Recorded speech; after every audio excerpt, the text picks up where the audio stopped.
The views and opinions of the guest do not necessarily reflect the views and opinions of BODS Mayhem Radio Network, its staff, affiliates, or sponsors.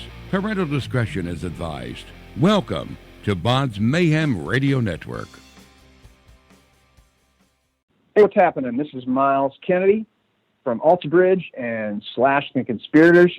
You're listening to BODS Mayhem Hour. Welcome to BODS Mayhem Hour. Your source for all hard rock, heavy metal, new metal, alternative, punk, horror punk, hardcore, rock, and all local bands. With your host, John the Bod, a.k.a. the Bodfather. Hey everybody, welcome to BODS Mayhem Hour. I'm your host, John the Bod, a.k.a. the Bodfather, and as always, I'm bringing you guys and gals awesome interviews. Today, it's an honor and a huge privilege to have Mr. Myles Kennedy. Of course, Myles is from Alter Bridge and plus Slash featuring Myles Kennedy and the Conspirators. But we're going to be talking to Myles about his new solo album, You're the Tiger, that's out right now via Napalm Records. And we'll be talking to him about his tour that kicks off November 13th at Concord Music Hall in Chicago, Illinois, and it ends December 16th at Moore Theater, Seattle, Washington. And plus, Myles loves coffee. Give him coffee, he'll give you anything. How's it going, man? Good, man. Good to be here. Thanks for having me. Yeah, no problem. No problem. Last time I got to talk to you, you were at Louder in Life a couple years ago with Mark and Alter Bridge. Yeah. Very impressed with that album, plus impressed with all the stuff that you've actually done, man, to be honest with you. Thank you so much, man. I appreciate that. You're the Tiger, great album. I really dig this from you, man. I'm really, like I said, I'm impressed with your vocals and how strong and how powerful that they are, and plus your lyrics is just out of this world. With this album, man, I really dig You're the Tiger, of course, The Great Beyond, Blind Faith, Ghost of Shangri-La, Haunted by Design, and Mother. That's just, several that I like on this album, so kudos for that, dude. Thanks, man. Thanks for taking the time to listen to it. I really appreciate it. I want to know, how do you balance going from band to band plus working on your own music? And is it kind of hard to say, this is going to be for my solo album, or this is going to be for Slash, or this is going to be for Alter Bridge? How do you balance this? Well, it's something that I feel like learning the art of compartmentalizing has been a very important aspect to doing this, especially with 3 different projects. So when it comes to what songs go where, I feel like because each compartment is so different, it makes it a lot easier. Rarely are there any questions as to whether a song should go in, Alter Bridge or in my solo, in the solo realm, because they're very different entities. And with Slash and the Conspirators, the feel there is so specific. And also the way that the writing starts there, Slash comes up with the riff and the chord progression, and then he'll send it to me, and then I'll put my melody and my lyric on after the fact. Whereas with Alter Bridge, oftentimes I'll come up with a chord progression and melody, and then put it with a riff or a chord progression and melody that Mark has, and we build that aspect together, and then I'll run off and finish the lyrics. Solo record, that's all me, so I've got to come up with everything in that respect. But they're all very different, and I feel like it keeps me on my toes. What's impressed you the most about making the album You're the Tiger? What's caught your eye about, if anything, possibly? Because I know you're no stranger to creating albums, but this is your music, man. Yeah, I think that with You're the Tiger, what I learned from making that record is if you do something that is sincere and honest, though it may be something that you aren't known for. I'm not known for being a singer, quote unquote, singer-songwriter or Americana artist or country blues artist.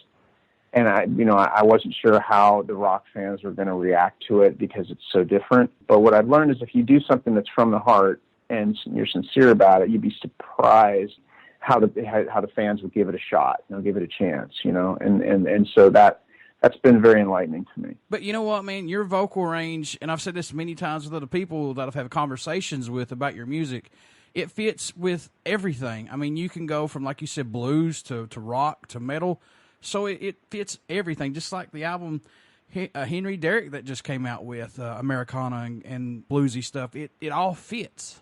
Well, that's good to hear, and I think that's something that maybe it's because I spent so much time listening to different forms of music growing up, and not just listening, but trying to learn how to play it. So you kind of incorporate that into your musical DNA, and then it allows you a certain flexibility in what you do artistically. How long did it take to record the album? How long did you sit on these songs, man, before it went to the album?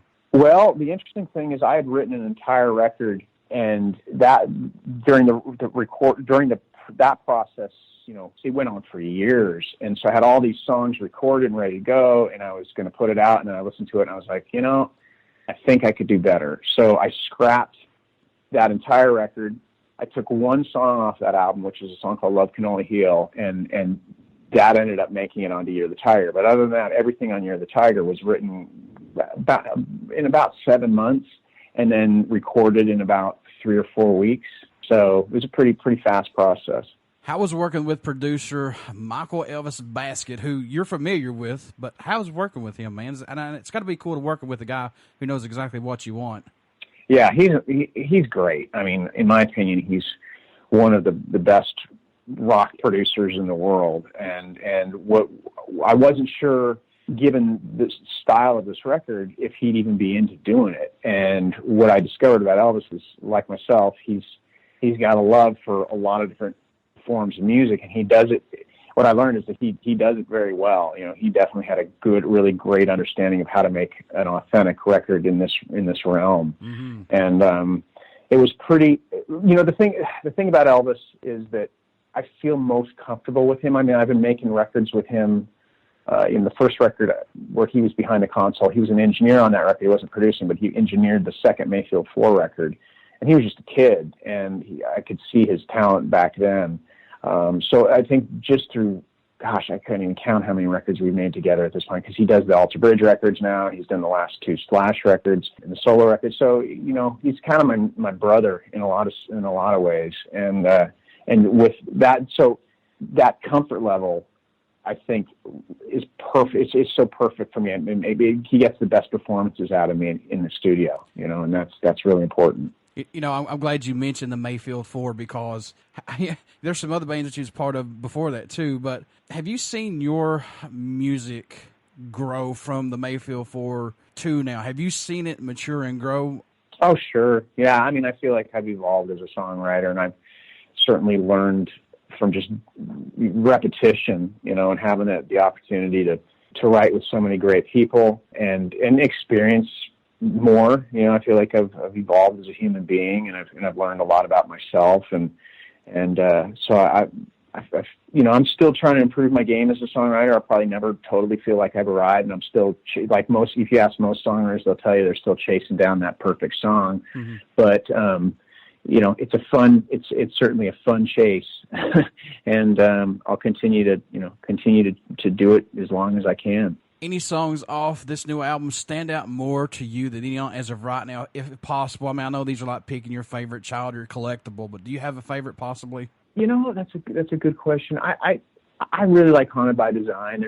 I think because that song is so different from anything I've done in the past. And the interesting thing is, when I did the demo for it, I sent it sheepishly to, a few people. It's just like, hey, this song's pretty country. I'm not sure if it's even going to have a place on this record. And I was surprised that people responded to me like, that's one of my favorite ones that you sent me. And so it turned out to be just kind of a real liberating thing to write a song like that and have it resonate with people. And playing it live is a blast. I mean, I go out there and do that song. The thing about this tour is, at least this last one and the one I just did in Europe with my band, with Zia and Tim, is I rock out the versions a little bit more than what's on the record. So, at the end of Haunted by Design, I kind of go into this extended guitar solo, and we just have fun with it, and just the crowd seems to love it, and it's a really just a great time. What do you hope the fans take away from your music, or message you hope that they hear while just listening to anything that you've created, man? Well, I hope that it brings them a certain amount of solace, if they're having a rough day, or if it puts a smile on their face, or maybe it gets them to think about something. But for me, music's always been the great elixir, and just trying to kind of continue passing that, being some sort of conduit and passing it through me to the listener. I feel like that's kind of become my role while I'm on this planet. Hopefully make people happy, hopefully get people to think and forget about their problems, whatever it is. It helps define my purpose ultimately, and I love it. I absolutely love it, and feel very lucky to get to do that. Other than drinking a lot of coffee, my friend, what do you do? Do you do anything differently during the writing and recording process to maybe help keep your mind open and fresh to new ideals, to incorporate new stuff? Do you do anything differently, man?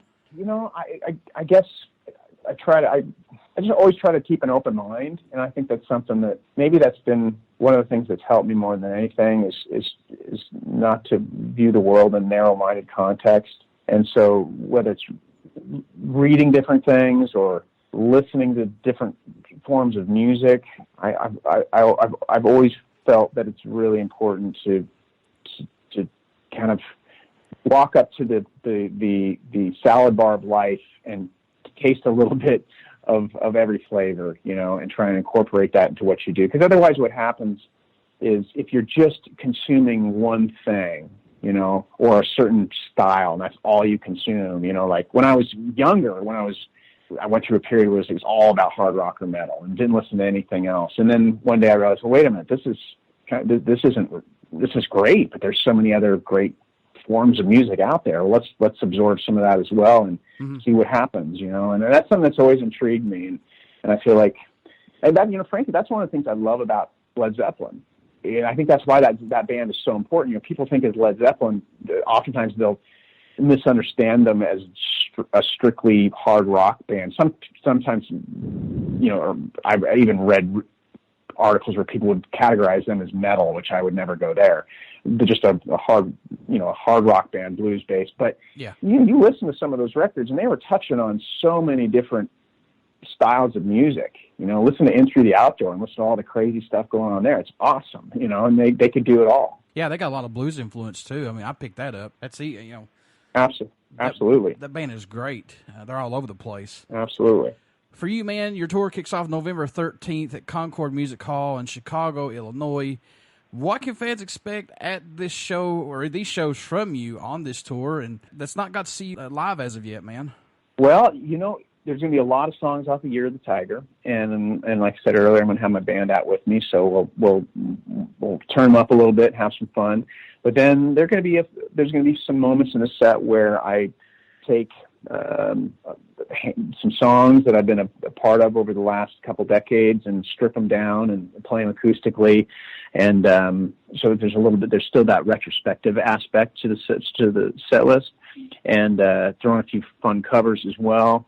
And yeah, I mean, it's a different experience. It's not about a big bombastic rock and roll show with massive production. It's about stripping everything down to the songs and a certain rapport with the audience, and it's just fun. And I feel like it's been good. It's been good for my soul to get to do this year, and I definitely hope to do this more in the future. Yeah, and this is more intimate for you with the fans because you're used to doing stuff with Alter Bridge plus Slash, playing big arena stuff like that. But do you like this acoustic side to be more intimate with the fans and be up and close and personal with them? Yeah, I think in some ways it's probably where I'm most comfortable, which is interesting. I mean, I love a big rock show, but I feel most comfortable just walking out on stage with an acoustic guitar. I don't know why that is. In fact, it's funny because I remember the very first show I did on this run was down in South Africa, and it was actually a bigger room than initially I thought this was just I played a few hundred people every night. And when that tour first went out, I mean, that first show was there was like 2,000 people there, and I was like, oh boy. And there was a little bit of nerves and whatnot, like, how's this going to work? And I remember the minute I put on my acoustic guitar and looked at the empty stage and was getting ready to walk out there, it was just like, I just felt totally at ease. It was just like putting on an old pair of comfortable jeans, and went out there for 2 hours and had a blast. And so, yeah, this is kind of where I think I'm most comfortable as an artist, is in this room. What does your music bring to the table for music that's not out there as of right now, possibly? I mean, I know no one's inventing the wheel, but what does Myles Kennedy's music bring to the table, man?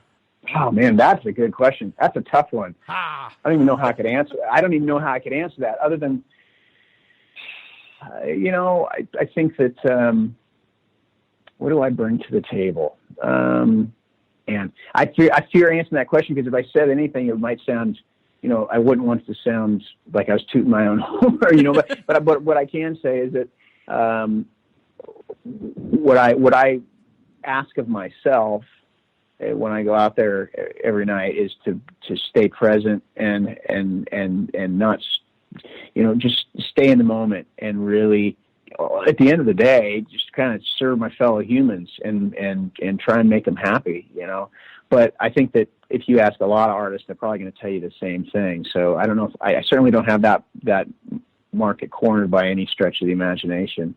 So to answer your question, I don't know what I bring other than just who I am. I guess my musical DNA is probably a little different than anybody else's, and everybody's DNA is different.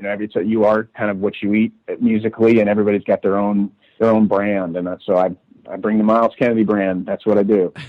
Coming from the Mayfield 4 and then joining Alter Bridge and plus now Slash, have you seen the support for your music that you're doing just evolved tremendously now? Yeah, I mean, I think it really became evident to me this year, especially putting out a solo record. I think that what I came to realize is my trajectory has been a very slow, gradual climb. It's taken 20 years to get to this point, to get to the point where I could go out and tour the world, just as myself, and not in a band context, and it's something that I'm very grateful for, and I love it. But it was a slow climb, and this was not an overnight success by any stretch of the imagination. It was years and years and years and years of grinding it out and staying focused on the ultimate goal, which was to, make music and stay in the game. So for you, Myles, what was it for you that made you want to become a musician? What was it spark for you, man, that did it? Well, yeah, boy, that's another good one.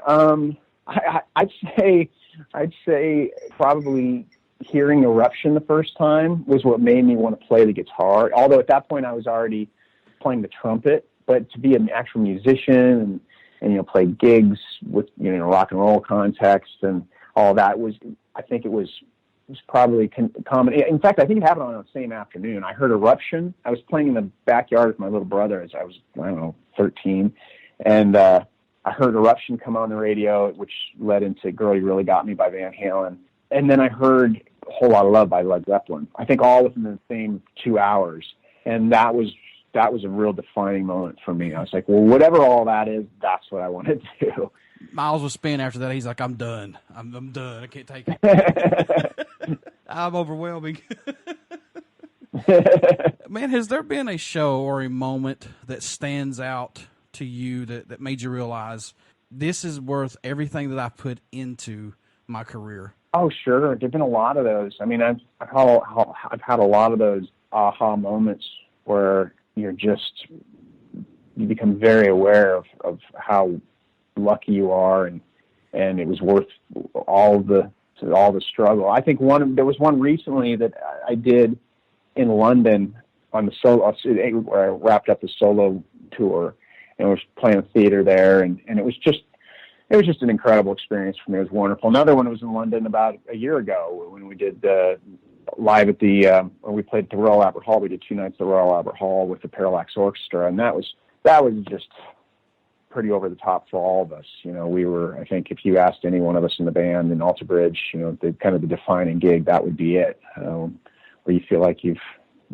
kind of checked off most of the boxes, and you're just grateful. Yeah, and I think Alter Bridge has went a level above than what they were named Creed. I think when you came in, and I'm not saying this because Myles on here, I love his music tremendously, and I've said, he's got a phenomenal voice with his music, but I think you guys took it to another level when you guys made Alter Bridge.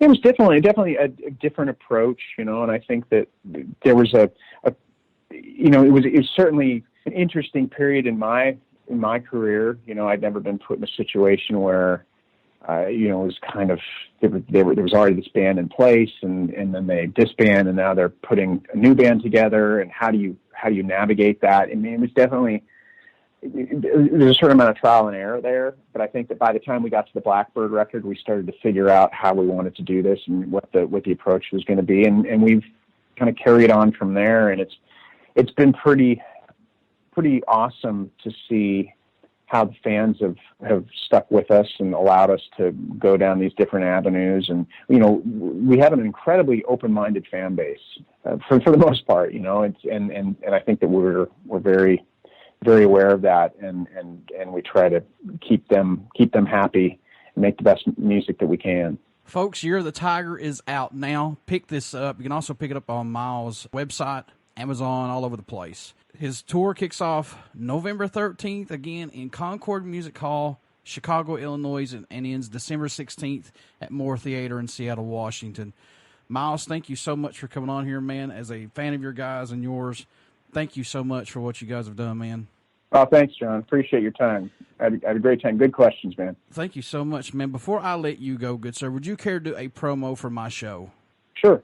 Hey, what's happening? This is Myles Kennedy from Alter Bridge and / the Conspirators. You're listening to BODS Mayhem Hour. Everybody stick around. We got some great music coming up, and you only hear these interviews right here on BODS Mayhem Hour and BODS Mayhem Radio Network. Please go out and like us on our Facebook page, follow us on our YouTube page for all the interviews, and go out and check out Myles Kennedy and what he's done, folks. Stick around. We'll see you later. Thanks, Myles. Thank you, John. Talk